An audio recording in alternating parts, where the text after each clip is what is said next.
नमस्कार दोस्तों, एक नई लर्निंग के साथ हाजिर हूँ और आज की लर्निंग में एक एग्री कंपनी को लेकर हम लोग चर्चा करेंगे जिसका कामकाज एग्रीकल्चर से रिलेटेड ज़्यादा कामकाज है।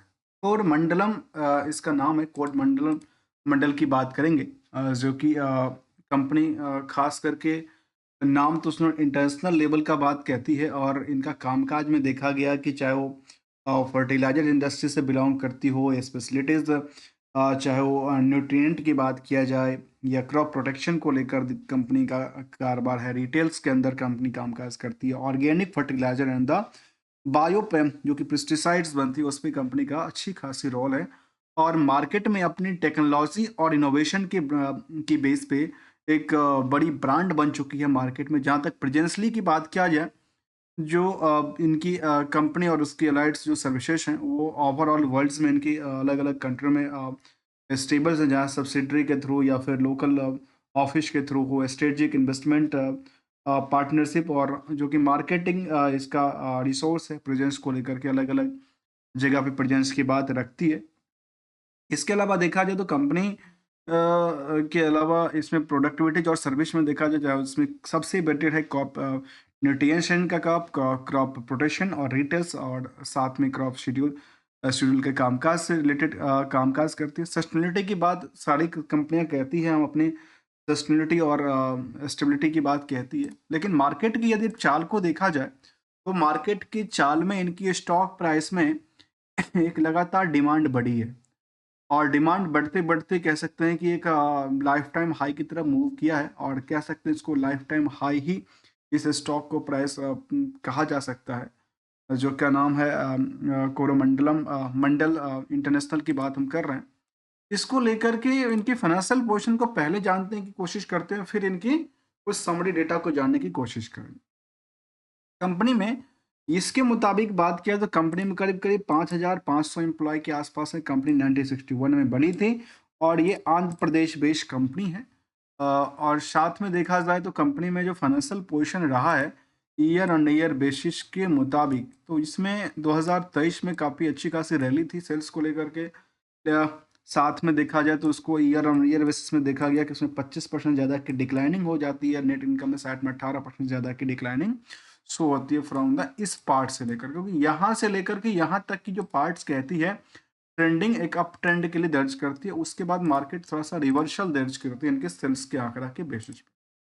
क्वार्टरली डेटाबेस में जिस तरह से उन्होंने मूवमेंट किया था, उसके मुताबिक देखा जाए सितंबर से सितंबर में, तो ये दर्ज करती है कि दोबारा मार्केट जो है वो एक उड़ान के लिए तैयार होती नजर आती है, क्योंकि सितंबर के जो रिजल्ट आए क्यू आर क्यू बेसिस पे, उसका रिजल्ट 6% ऊंचाइयों के साथ 12% की ओवरऑल इनकम में डिक्लाइन की शो करती नजर आई।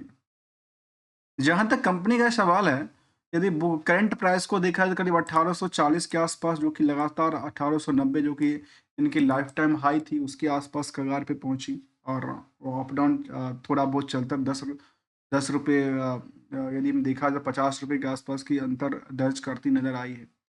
यदि हम इनको इन बुक वैल्यू देखा है तो 345 है। इंट्रिंसिक वैल्यू भी काफ़ी अच्छा 864 है। Presently price to book value करीब 534% बढ़ चुका है। निवेशकों में यदि इंटरेस्ट की बात किया जाए तो जो 29 करोड़ 50 लाख के नंबर ऑफ शेयर हैं, उसके मुताबिक मार्केट की कैप करीब 55,000 करोड़ के आसपास क्रिएट होती है। इसमें जो प्रमोटर का कंट्रोल है वो 57% से ज़्यादा कंट्रोल है। और एक थोड़ी-सी डिमेरिट है, जो कि कंपनी के जो प्रमोटर्स होल्ड हैं, उसमें 0.01% का कह सकते हैं कि कंपनी के प्रमोटर में क्या कर रखा है, मॉर्गेज करके रखा है अपने शेयर को लेकर। अर्निंग पर शेयर देखा जाए तो करीब 46 रुपए से ज़्यादा कमाती है। इंडस्ट्रियल के पी के मुताबिक आप देखेंगे, इस कंपनी का जो रेश है, खरीदने की जो निवेशकों का रेश है, वो काफ़ी ज़्यादा है, काफ़ी बुल दर्ज करती है। जहाँ तक करंट रेशियो के पार्ट है, वो थोड़ा सा ज़्यादा कहती है, डेट टू इक्विटी काफ़ी कम कहता है। और यहाँ पे जो डेटर्स रेशियोज की हम बात कर रहे थे, खास करके प्रॉफिटेबिलिटीज को लेकर के, अवलोकन करने को लेकर के, उसके अकॉर्डिंग ये समझ में आया कि 6% अर्निंग करने के पीछे 141% की कंपनी का खुद का रिस्क फैक्टर भी इसमें जुड़ा हुआ नजर आता है। जबकि लास्ट 12 महीने की डेटाबेस के मुताबिक कंपनी का जो सेल्स था, उसमें डाउनसाइड देखने को मिला है। ऑपरेटिंग प्रॉफिट भी डाउन साइड था और प्रॉफिटेबिलिटी में अप डाउन की सिचुएशन क्रिएट किया है। कंपनी में इंटरेस्ट की बर्डन की बात किया जाए तो करीब 223 करोड़ तक के आसपास आंकड़ा करती है लास्ट 12 महीने में। मतलब भले ही यहाँ पे हमने देखा कि कंपनी में जो डेट इक्विटी है वो काफ़ी कम कहता है, लेकिन इंटरेस्ट की जो बर्डन है ना वो काफ़ी ज़्यादा टेंशन में क्रिएट करती है। कई बार की बात किया जाए, जबकि H1 के डेटा के मुताबिक देखा जाए तो कंपनी का H1 में ये देखा गया कि लगातार यहाँ पे पीरियड ऑन पीरियड पे बेटर करती नज़र आई थी, एक्सेप्ट द कुछ पीरियड को यदि छोड़ दिया जाए, जिसमें खास करके सितंबर 22 को छोड़ देते हैं तो उसके मुताबिक जो 24 का सितंबर था वो काफ़ी प्रोएक्टिव रहा था। प्रॉफिटेबिलिटी भी प्रोएक्टिव के रेशियो में था, ऑपरेटिंग प्रॉफिट भी सस्टेनिटी के साथ कामकाज करती नजर आई थी।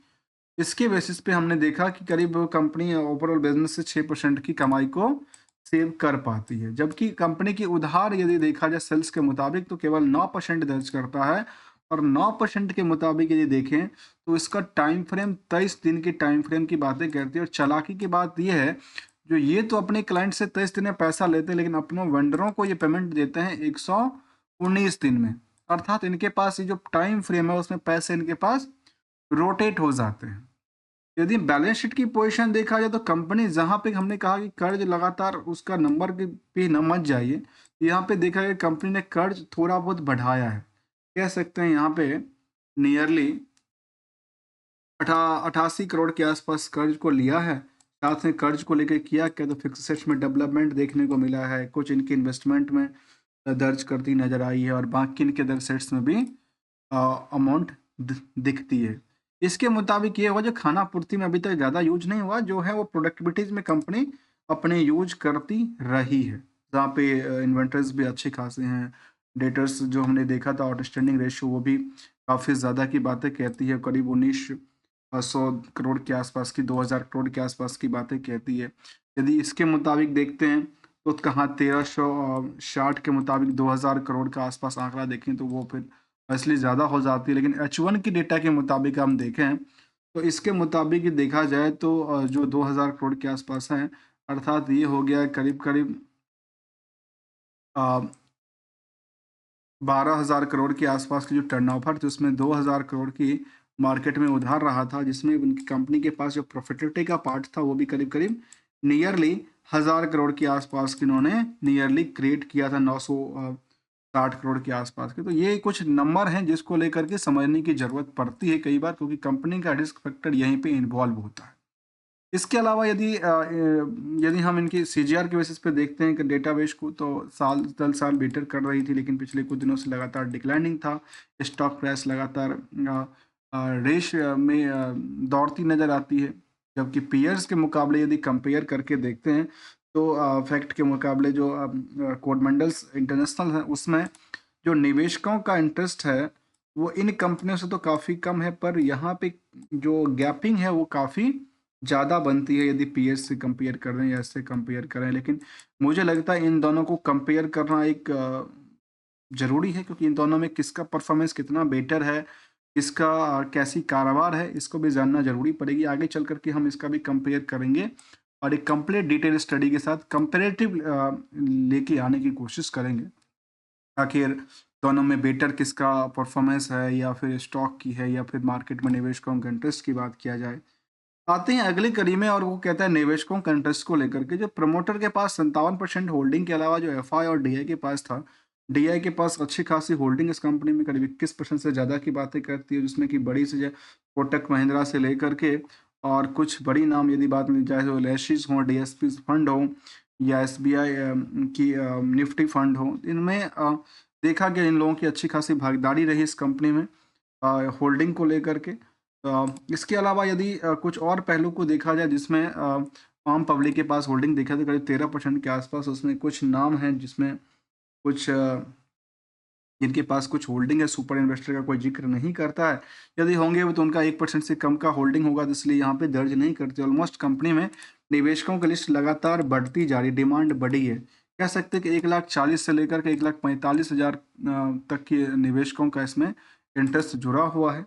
लेटेस्ट यदि अपडेट भी देखा जाए कंपनी को लेकर के तो एक इसमें अपडेट आया था एक ड्रोन सिस्टम को लेकर के। उन्होंने कहा कि जो कि कोरमंडल इंटरनेशनल था, उन्होंने ये दर्ज किया कि हमारे पास Mahindra Krish e partner to provide the drone spreading services पे कंपनी का कारोबार रहा कहती है, जो हमारे पास एक बना है, जिसमें हम Mahindra Krish e partner to provide the drone spraying service for Indian farmer के लिए सर्विस प्रोवाइड करेगी। अर्थात खेतों में ड्रोन के माध्यम से अब छिड़काव किया जा सकता है, या जो क्रॉप प्रोटेक्शन का काम है उसमें कर सकती है। कंपनी मुरुगप्पा ग्रुप से बिलोंग करती है। बड़ी लिस्ट में आती है कंपनी। यदि इसकी प्रमोटरों हैंड का देखा जाए तो क्या प्रमोटर हैंड में जो नाम शामिल आती है, उनको लेकर कुछ आंकड़ा को देखा जाए तो ईआईडी पेडी जो इंडियाज कंपनी है, उनकी अच्छी खासी होल्डिंग इस कंपनी में है। मेन अल्टीमेटली कंपनी यही है इनकी। इनकी लिस्ट में काफ़ी सारी कंपनी हैं, जिसमें कि चाहे वो इसके लिस्ट में यदि कंपनी की चर्चा करें तो इसमें आज के टाइम में इसके एक ही नाम निकल के आता है। दूसरा नाम कार्तिक इन्वेस्टमेंट नाम निकल के आती है। 2 नाम शामिल करती है आज के टाइम की बात किया जाए तो। तो ये एक इनके लिए एक पॉजिटिव बात हो सकती है। जो कंपनी में क्या किया गया, कंपनी में कोई ड्रोन सिस्टम के थ्रू आप फार्मर को यदि कुछ सुविधा मिलती है, तब ये फार्मर कौन-सी होगी, आखिर ड्रोन का कितना कॉस्ट होगा, ये बड़ा मायने रखता है। क्या फार्मर अफ़ोर्ड कर पाते हैं कि नहीं कर पाते? क्योंकि एक आम जो किसान है, आम जो एक आम किसान है, उनके लिए तो शायद पॉसिबिलिटी नहीं बनती। शायद जो बड़े लेवल पे खास करके पंजाब और हरियाणा में जो किसानी होती है, उनमें, या फिर आसाम की बातें किया जाए तो वहाँ पे अच्छी खासी रैली इसमें बिज़नेस देखा जा सकता है। जहाँ तक पिछले कुछ सालों के डेटाबेस के मुताबिक हम देखा जाए तो कोई इसको प्राइस बैंड फिक्स नहीं किया गया है। इसको रखा गया है फर्टिलाइज़र्स इंडस्ट्रीज़ के अंदर, और जो डिविडेंड की पार्ट है वो लगातार देती रही। 2022 में, 23 में, 24 में कंपनी अच्छी खासी डिविडेंड भी देती है। स्टैंडअलोन डेटा के मुताबिक जहाँ पे देखा जाए रेवेन्यू से लेकर के जो उनका ऑपरेटिंग प्रॉफिट था, नेट प्रॉफिट मार्जिन में लगातार वृद्धि दर्ज करती है।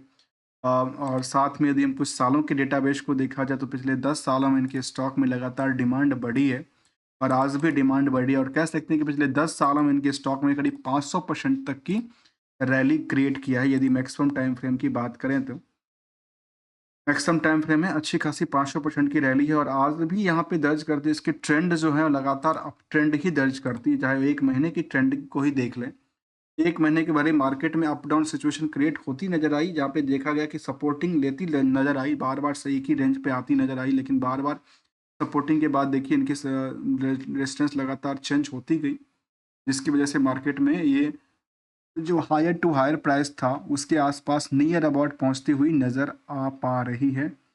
दोस्तों, हम किसी भी स्टॉक को लेकर, किसी भी प्रोडक्टिविटीज़ को लेकर के हमारी साइड से कोई भी एडवाइजरी या ट्रेडिंग की बात शामिल नहीं होती।